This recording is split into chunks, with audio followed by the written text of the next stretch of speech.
biggest thing with Matthew is his heart. He had the biggest heart. He was a really easy baby, an easy, carefree kid. We played a lot of sports together. I coached him for 3 years in youth football. And when he went back to soccer, that was kind of the best time for me because I got to step away and just watch him blossom. I like Jennifer Lawrence. I met her. I like painting and drawing and Instagramming. You don't get it all, the enormity of the job. I mean, you're responsible for 400 kids and 50, 60 staff members. I would get up, eat breakfast, and then my mom would take me to school. And I was walking to class, and my heart started racing in the hallway.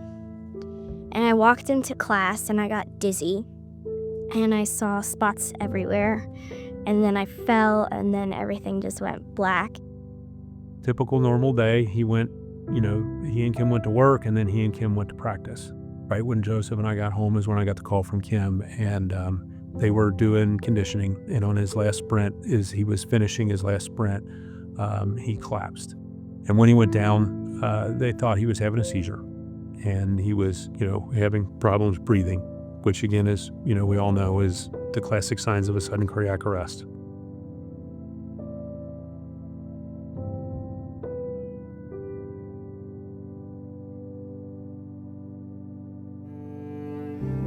What I walked into was, there was a teacher in there, Mr. White, and he was taking her pulse.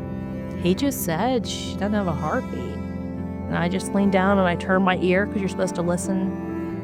I wanted to hear her breathe. I wanted to feel something on my face, like the hair move or something. And it didn't. Because I had taken CPR training so many times, like it was just automatic. You do what you're trained to do. She just started crying. She just cried. And it was like that minute you wait for your baby to cry. Like, she just started crying. They were trying to get the trainer. They were calling 911. A physician who's a friend of ours and whose son was on the team was in the parking lot. He came over and started doing CPR on Matthew. The ambulance was on scene in about 12 minutes after. And that's when he received his initial shock. I finally got to see Kim when she got to the hospital, and I'm just walking back and forth giving her updates as they're working on Matthew. And I knew as the minutes passed it wasn't going to be good, but I'm trying to stay positive for Kim.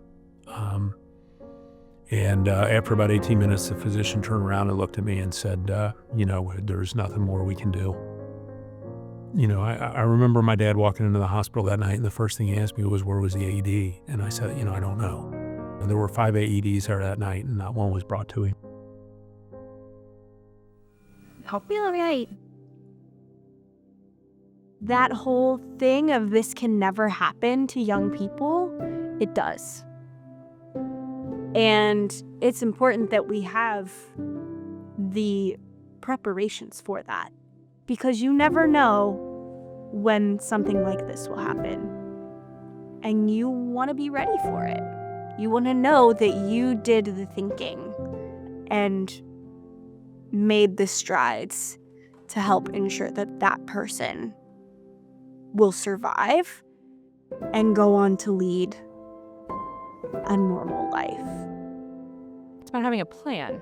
And the more people you have that know how to do that, you're increasing the likelihood of a good outcome.